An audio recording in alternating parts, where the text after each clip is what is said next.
Hello friends, मैं हूं अलका यादव। जी हाँ, एक और शुक्रवार और एक और नई कहानी सिर्फ और सिर्फ आप सबके लिए। और आज की कहानी का नाम है भगवान आप अपना ख्याल रखना।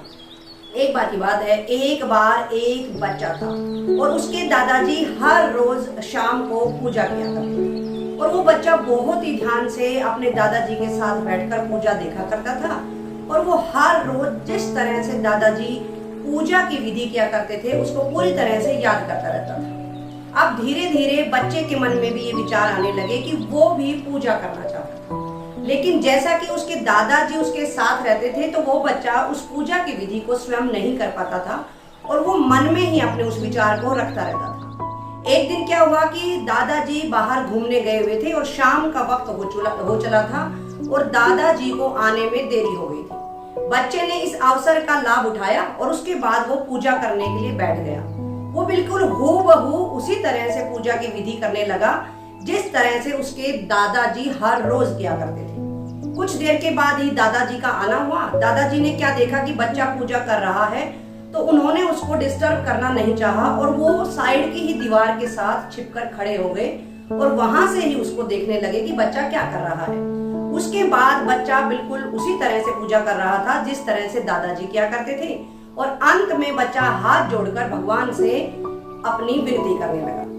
सबसे पहले भगवान को बच्चे ने कहा कि हे भगवान, मेरे दादाजी का ध्यान रखना। अगर दादाजी ठीक नहीं रहेंगे तो मुझे चॉकलेट कौन खिलाएगा।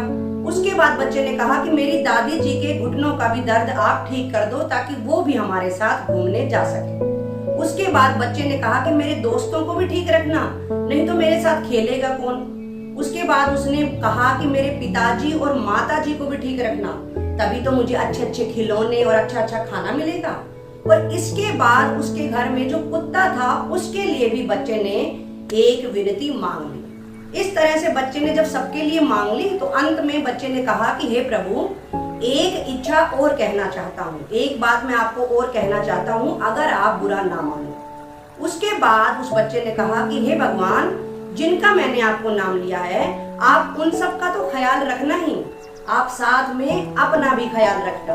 अगर आप अपना ख्याल नहीं रखोगे तो हम सब का ख्याल कौन रखेगा। सिर्फ इतना सुनना था कि दादाजी की आंखों में आंसू आ चुके थे और दादाजी मन ही मन सोच रहे थे कि वो इतने सालों से पूजा करते हुए आ रहे हैं लेकिन उन्होंने आज तक ऐसी प्रार्थना कभी भी नहीं की है। तो इस तरह से दादाजी बहुत ही ज्यादा खुश हो गए।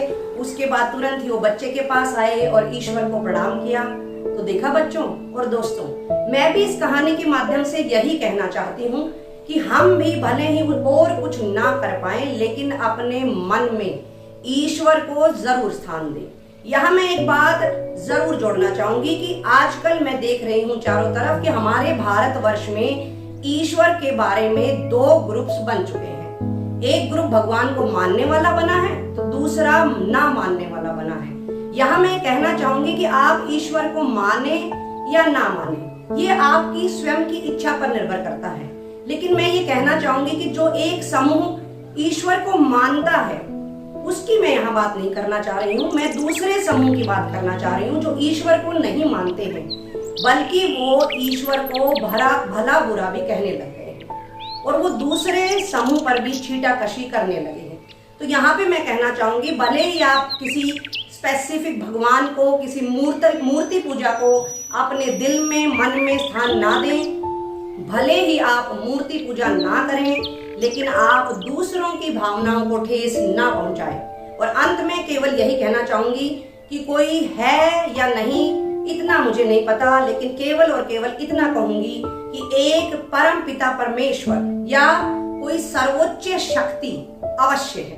तो आप उसको जरूर माने, किसी मूर्ति पूजा में या उसमें स्थान भले ही ना दे लेकिन आप ये जरूर मानकर चलें कि एक परम पिता परमेश्वर, एक सर्वोच्च शक्ति जरूर है जिसने हमें बिन मांगे सब कुछ दिया है, इतना अच्छा जीवन दिया है। तो उसके लिए आप दिल में हमेशा उनके लिए अच्छे भाव रखें, खुश रहें, सुरक्षित रहें और अपने जनरेशन को अच्छे संस्कारों के साथ यूं ही बांधे रहें। फिर मिलेंगे दोस्तों, तब तक के लिए नमस्कार।